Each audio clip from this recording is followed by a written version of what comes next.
Dear students, आज हम लोग नरेशन के विषय में अध्ययन करेंगे। बच्चों, इंग्लिश ग्रामर में नरेशन लिखने और बोलने के पॉइंट ऑफ व्यू से ये बहुत ही इम्पोर्टेंट टॉपिक है। बच्चों, नरेशन इंग्लिश ग्रामर में ट्रांसफॉर्मेशन के अंतर्गत आता है। जैसे आपके एग्जाम्स में ट्रांसफॉर्मेशन मुख्य रूप से वॉइस और नरेशन से ही क्वेश्चंस पूछे जाते हैं। और भी बहुत सारे ट्रांसफॉर्मेशंस हैं इंग्लिश में। रिमूवल टू है, फिर पॉजिटिव से कंपैरेटिव, कंपैरेटिव से सुपरलेटिव डिग्री में बदलना भी इसी टॉपिक के अंतर्गत आता है। बच्चों, बट आपके एग्जाम में जो क्वेश्चंस आते हैं वो ट्रांसफॉर्मेशन के अंतर्गत नरेशन और मुख्य रूप से वॉइस से ही पूछे जाते हैं। बच्चों, तो इस वीडियो में हम लोग नरेशन के विषय में अध्ययन करेंगे। नरेशन के विषय में अध्ययन करेंगे हम लोग नरेशन। बच्चों, सबसे पहले हम लोग नरेशन के इंट्रोडक्शन के विषय में बात करेंगे। सबसे पहले हम लोग अध्ययन करेंगे नरेशन के इंट्रोडक्शन के विषय में। इंट्रोडक्शन, आप हेडिंग दीजिए इंट्रोडक्शन। इसके पहले कि हम लोग नरेशन के विषय में आगे बढ़ें, कुछ बातें हैं जिसे आपको लिखना पड़ेगा, आप उसको लिखिए। नरेशन शब्द का अर्थ कथन होता है। नरेशन शब्द का अर्थ कथन होता है। यह नैरेट NARRATE नैरेट, और फिर बगल में ब्रैकेट में लिख लीजिए वर्ब से बना हुआ है। यह नैरेट ब्रैकेट में लिख लीजिए वर्ब से बना हुआ है। आगे कॉमा दे करके लिखिए जिसका अर्थ टू से, TOTOSAY से, टू से, आप ब्रैकेट में ऐसे लिख लीजिए, टू से का अर्थ हो गया कहना। जिसका अर्थ टू से अर्थात कहना होता है। फिर आगे लिखिए हम नरेशन के लिए एसर्शन, ASSERTION एसर्शन। फिर लिखिए कॉमा देके स्टेटमेंट,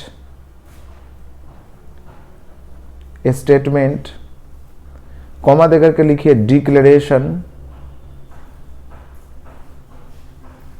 डिक्लेरेशन इट्सेट्रा का भी प्रयोग कर सकते हैं, किंतु नरेशन का प्रयोग ग्रामर के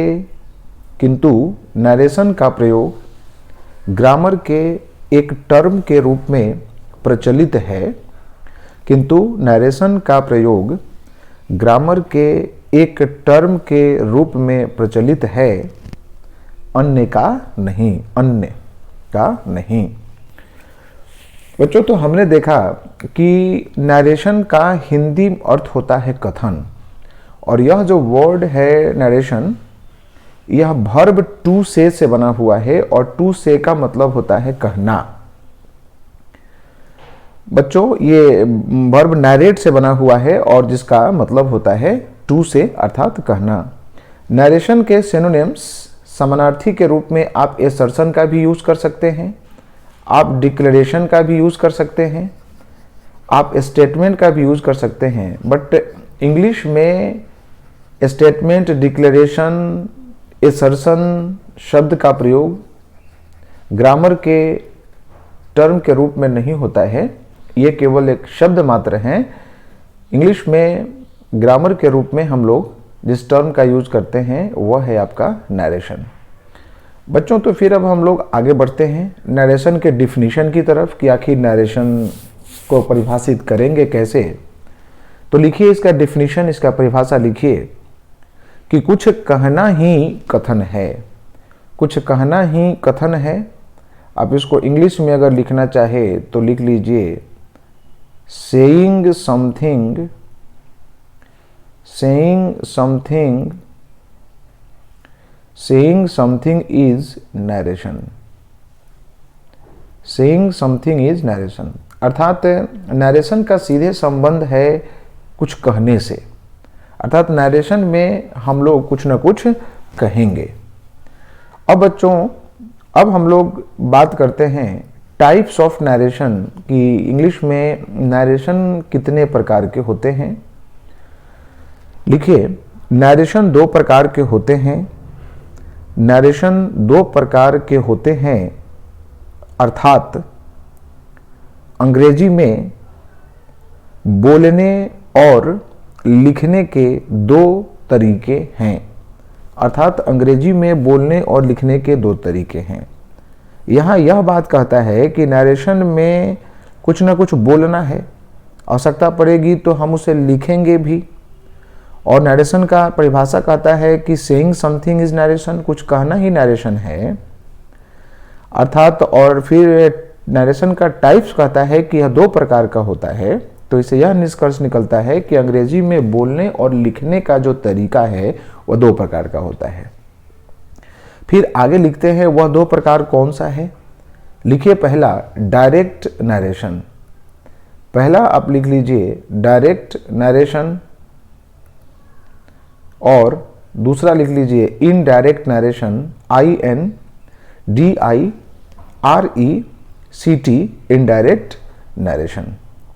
अब बच्चों, सबसे पहला पॉइंट आपका है, पहला जो टाइप है डायरेक्ट नरेशन। आइए डायरेक्ट नरेशन के विषय में हम लोग बात करते हैं। लिखिए, डायरेक्ट नरेशन, डायरेक्ट नरेशन, इसके विषय में डेफिनेशन लिखिए इसका। जब हम किसी की कही हुई बात अर्थात स्टेटमेंट को हूबहू उसी की शब्दों में व्यक्त करते हैं, जब हम किसी की कही हुई बात अर्थात स्टेटमेंट को हूबहू उसी की शब्दों में व्यक्त करते हैं तो उसे डायरेक्ट नरेशन, तो उसे डायरेक्ट नरेशन या स्पीच, नरेशन या स्पीच, SPEECH, स्पीच। आप डायरेक्ट नरेशन को आप डायरेक्ट स्पीच भी कहते हैं, तो उसे डायरेक्ट नरेशन या स्पीच कहा जाता है। आगे लिखिए, इसमें इन्वर्टेड कोमाज। अब ध्यान दीजिए, इन्वर्टेड कोमाज दो तरह के होते हैं, एक हो गया डबल और एक हो गया सिंगल।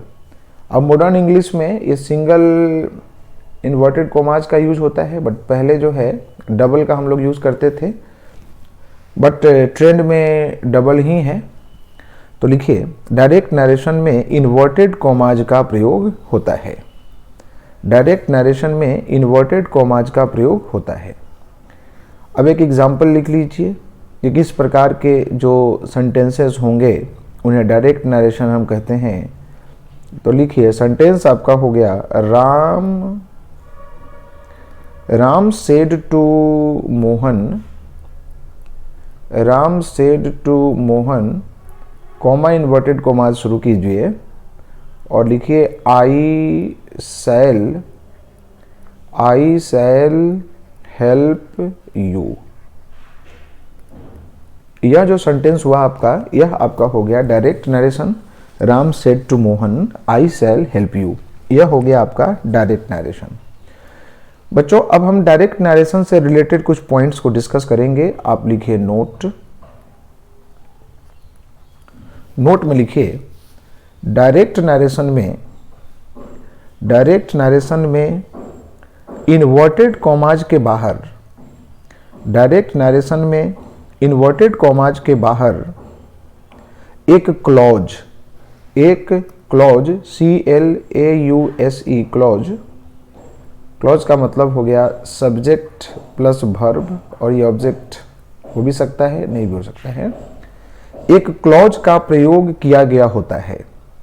डायरेक्ट नरेशन में इन्वर्टेड कॉमाज के बाहर एक क्लॉज का प्रयोग किया गया होता है जिसे रिपोर्टिंग स्पीच जिसे रिपोर्टिंग स्पीच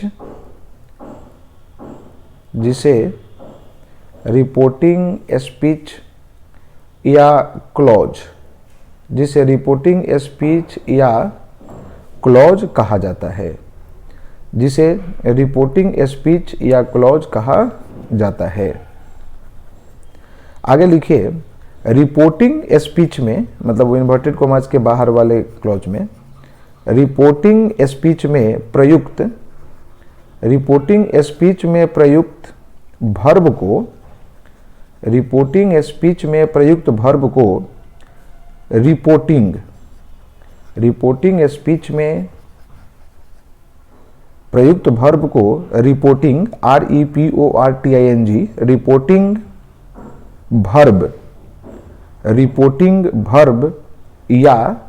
रिपोर्टिंग भर्ब या इंट्रोडक्टरी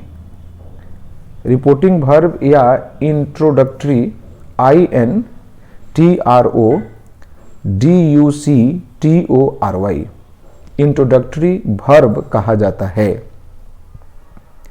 आगे लिखिए, रिपोर्टिंग क्लॉज के बाद कॉमा का प्रयोग किया जाता है।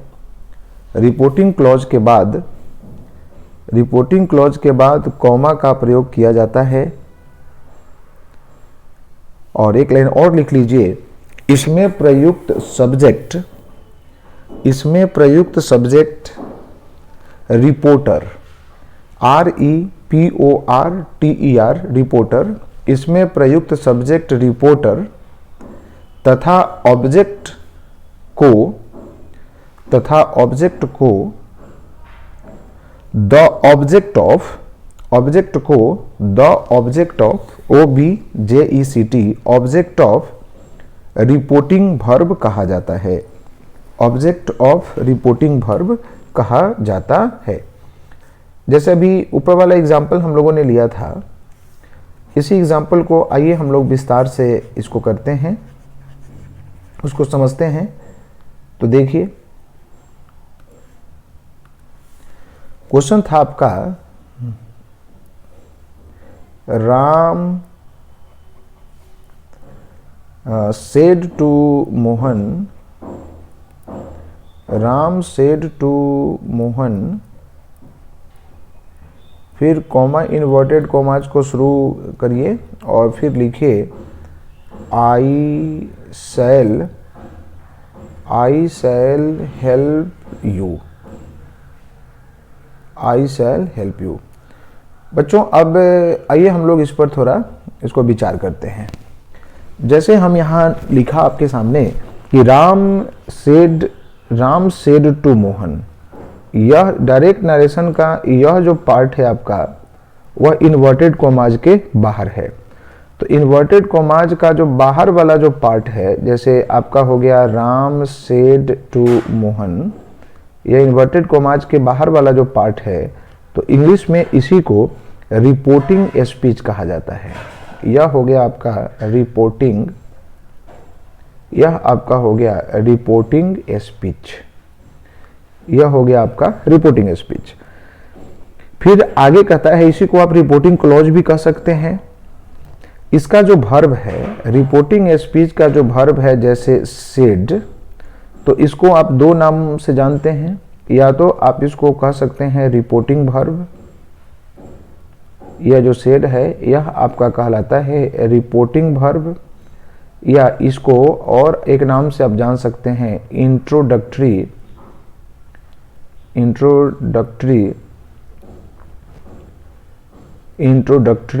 भर्ब। फिर आगे हमने आपको बताया कि इसमें जो सब्जेक्ट होता है, जैसे इसका सब्जेक्ट क्या है आपका राम, तो राम यहाँ पे जो ये रिपोर्टिंग स्पीच का जो सब्जेक्ट है, इसको कहा जाता है रिपोर्टर। राम यहाँ हो गया आपका रिपोर्टर। और फिर आगे ऑब्जेक्ट, तो रिपोर्टिंग स्पीच का जो ऑब्जेक्ट है, इसको हमने नाम दिया था the object of reporting verb, the object of reporting the object of reporting verb. फिर आगे हम लोगों ने देखा था कि इस क्लॉज के बाद में, रिपोर्टिंग क्लॉज के बाद में, जो आपका रिपोर्टिंग क्लॉज है, इसके बाद में कॉमा का यूज होता है। रिपोर्टिंग क्लॉज के बाद में किसका यूज होगा? कॉमा का। तो ये था आपका पहला पॉइंट। अब आप लिखिए दूसरा पॉइंट। लिखिए डायरेक्ट नरेशन में इन्वर्टेड कॉमाज के भीतर, डायरेक्ट नरेशन में इन्वर्टेड कॉमाज के भीतर एक क्लॉज का प्रयोग किया गया होता है, एक क्लॉज का प्रयोग किया गया होता है जिसे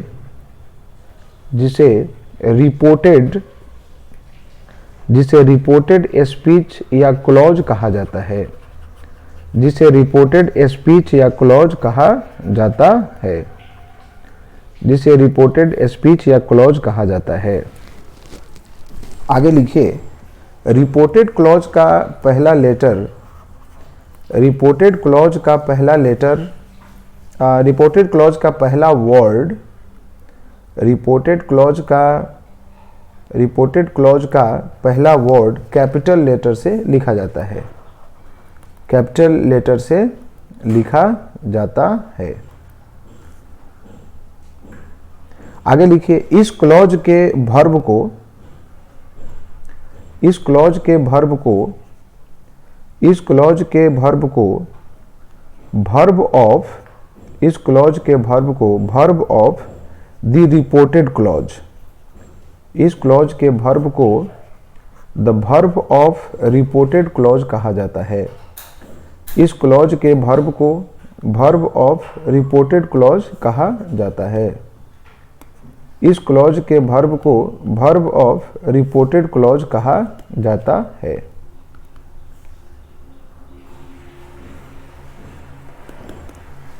बच्चों अब हम लोग इसको एग्जाम्पल से इसका हम लोग अध्ययन करेंगे।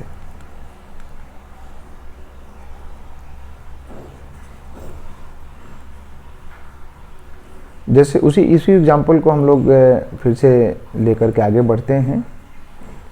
जैसे अभी एग्जाम्पल आपके सामने था, Ram said to Mohan, comma inverted comma शुरू कीजिए और फिर इसमें लिखिए I shall help you, I shall help you. बच्चों अभी हमने बताया कि डायरेक्ट नरेशन में इन्वर्टेड कॉमाज के भीतर, अर्थात इन्वर्टेड कॉमाज आपका क्या है? I shall help you. तो डायरेक्ट नरेशन में इन्वर्टेड कॉमाज के भीतर एक सेंटेंस आया हुआ होता है, एक क्लॉज आया हुआ होता है जिसे रिपोर्टेड क्लॉज कहते हैं। और इसका जो ये पहला लेटर है यह हमेशा कैपिटल से लिखा जाता है, इसका पहला जो वर्ड है यह कैपिटल लेटर से शुरू होगा। खैर आई तो एक ही लेटर का शब्द है, तो चलिए आई यहाँ कैपिटल से लिखा गया है। फिर इस पूरे क्लॉज को हमने क्या नाम अभी दिया था? यह क्लॉज आपका हो गया रिपोर्टेड, यह क्लॉज आपका हो गया रिपोर्टेड क्लॉज। इस क्लॉज को हम कहते हैं रिपोर्टेड क्लॉज। और इसका जो वर्ब है, इसका जो वर्ब है जैसे हेल्प और शैल हेल्प, हेल्पिंग वर्ब शैल है और हेल्प मेन वर्ब है, इसको हम लोग कहते हैं verb of the reported clause. बच्चों तीसरा पॉइंट आप यहाँ ध्यान दीजिए। तीसरा पॉइंट कहता है, लिखिए रिपोर्टिंग वर्ब का प्रयोग सेंटेंस में कहीं भी किया जा सकता है। रिपोर्टिंग वर्ब का प्रयोग सेंटेंस में कहीं भी किया जा सकता है। रिपोर्टिंग वर्ब अर्थात क्लॉज, रिपोर्टिंग क्लॉज जो है वह सेंटेंस में कहीं भी आ सकता है।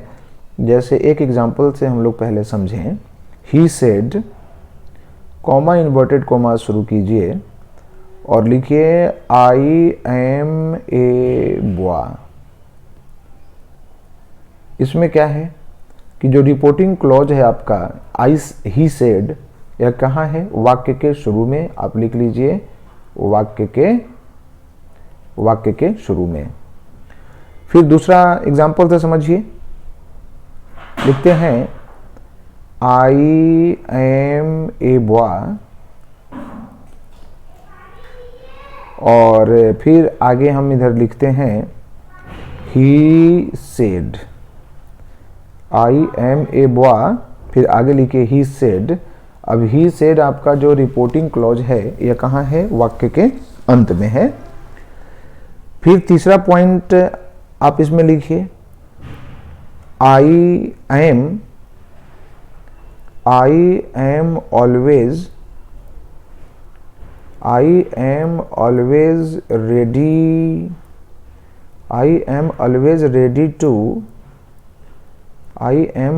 Ready to help you. फिर फुल स्टॉप देख के इन्वर्टेड कॉमास को बंद कर दीजिए और फिर लिखिए राम सेड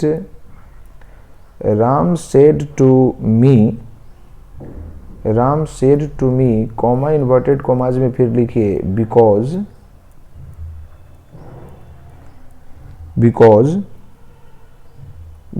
you are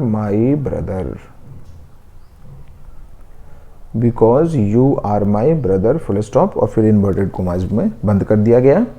तो बच्चों हमने देखा कि रिपोर्टिंग क्लॉज जो है यह कहीं भी हो सकता है। यह वाक्य के शुरू में भी हो सकता है, जैसे ही सेड, यह वाक्य के शुरू में भी है। ही सेड यह वाक्य के अंत में भी है, और राम सेड टू मी यह वाक्य के मध्य में भी है। तो अब ध्यान रखेंगे कि ये जो रिपोर्टिंग क्लॉज है यह कहीं भी हो, एक सेंटेंस में, डायरेक्ट नरेशन में इसे कहीं भी लिखा जा सकता है। बच्चों एक छोटा सा बात और, यहाँ नोट नंबर ये जो सी आपने लिखा है इसमें आप ध्यान दे करके लिख लीजिए। ये जो एक टर्म है छोटा सा, यहाँ आगे मैं आपको एडवर्ब टॉपिक के अंतर्गत इन्वर्जन जब पढ़ाऊंगा तो और विस्तार से इसके विषय में बात करूंगा आपके साथ, बट चर्चा होगी। लेकिन यहाँ एक छोटा सा पॉइंट लिख लीजिए। लिखिए जब रिपोर्टिंग वर्ब, जैसे रिपोर्टिंग वर्ब आपका क्या है? पहले यहाँ सेड है, तो लिखिए जब रिपोर्टिंग वर्ब का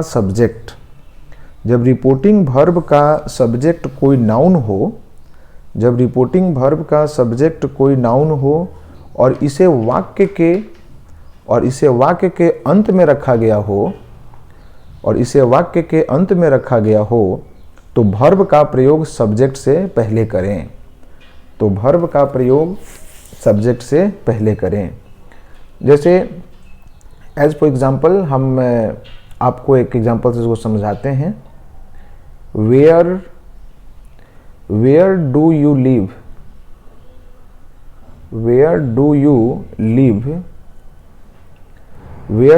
लिव, आप कहाँ रहते हैं? आगे लिखिए सेड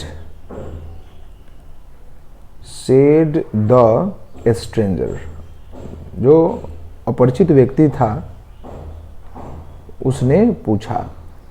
बच्चों ध्यान दीजिए, जब भी इन्वर्टेड कॉमास आया हुआ है तो यह डायरेक्ट नरेशन हो गया, और डायरेक्ट नरेशन का वह भाग जो इन्वर्टेड कॉमास के बाहर हो वह रिपोर्टिंग क्लॉज कहलाता है। सेड द स्ट्रेंजर आपका रिपोर्टिंग क्लॉज है। और आगे कहता है कि यदि रिपोर्टिंग क्लॉज का सब्जेक्ट अगर कोई नाउन हो, और रिपोर्टिंग क्लॉज को वाक्य के अंत में अगर लिखा गया हो, तो वैसे स्थिति में यह जो वर्ब है यह पहले होगा और यह नाउन जो है वो बाद में होगा। तो बहुत बार ऐसा क्वेश्चन आपको चेंज करने के लिए एग्जाम में दिया जाता है, तो फिर वहाँ कंफ्यूज्ड नहीं होना है। यह नरेशन में रिपोर्टिंग क्लॉज को लिखने का तरीका है। बच्चों अब हम लोग डायरेक्ट नरेशन के बाद अब इनडायरेक्ट नरेशन के विषय में कुछ बात करेंगे। आप हेडिंग दीजिए, लिखिए इनडायरेक्ट नरेशन। इसके बारे में दो शब्द लिख लीजिए। जब हम किसी के द्वारा कही हुई बात को उसी के शब्दों में व्यक्त न करके अपने शब्दों में व्यक्त करते हैं, तो वह इनडायरेक्ट नरेशन कहलाता है। तो वह इनडायरेक्ट नरेशन कहलाता है। फिर आगे लिखिए, कुछ आवश्यक बदलाव के साथ, आगे लिखिए, इसमें कुछ आवश्यक बदलाव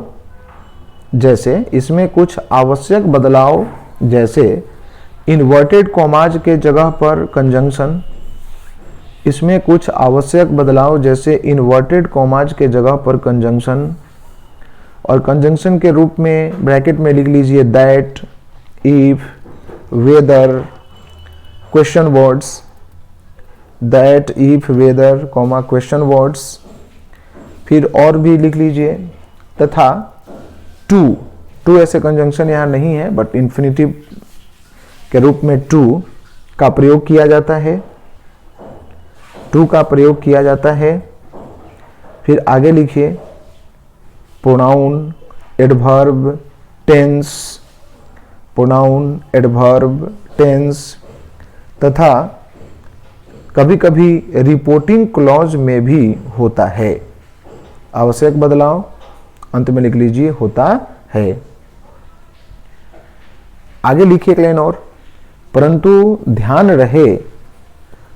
ध्यान रहे डायरेक्ट तथा इनडायरेक्ट के वाक्यों के अर्थ में कोई अंतर नहीं होता है।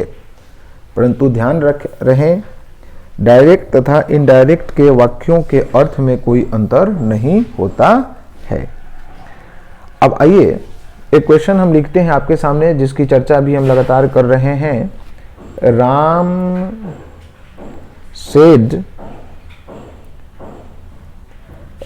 said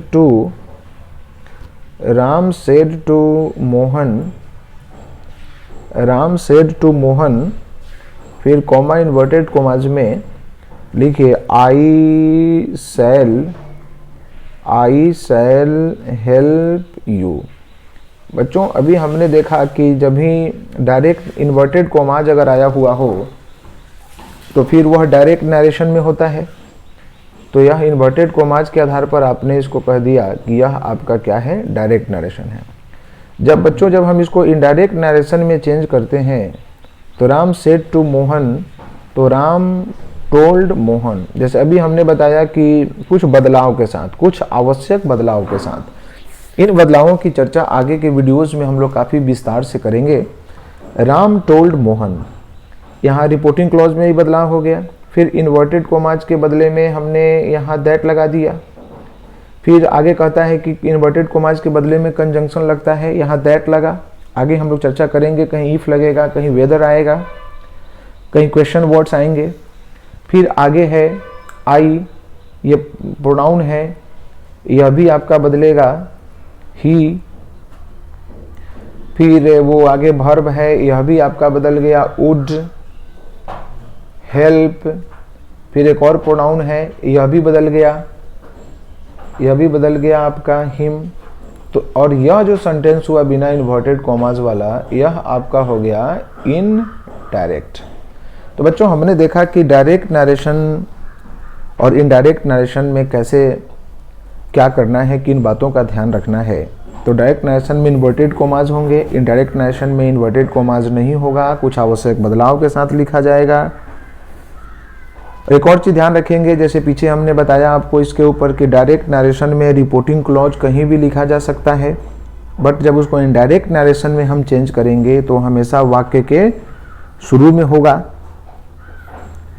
बच्चों अब जैसे आगे के क्लास वीडियोस में हम लोग देखेंगे कि ये डायरेक्ट नरेशन से, जो डायरेक्ट नरेशन में कुछ बदलाव करके जो इनडायरेक्ट नरेशन बनाया गया है, आखिर वे कौन कौन से बदलाव होते हैं, क्या उनका नियम है, हमें किन किन चीज़ों का ध्यान रखना पड़ता है, इसकी चर्चा आगे की वीडियोस में होगी। आप इन सारी बातों को आप एक नोट प्रिपेयर कर लें, ताकि आगे के क्लासेस में हमें समस्या न हो, किसी प्रकार की परेशानी न हो। नेक्स्ट वीडियोस में हम लोग सीखेंगे कि डायरेक्ट नरेशन से इनडायरेक्ट नरेशन में बदलने के कौन कौन से नियम हैं, इसकी चर्चा हम लोग नेक्स्ट वीडियोस में करेंगे। That's all for today. Thank you very much.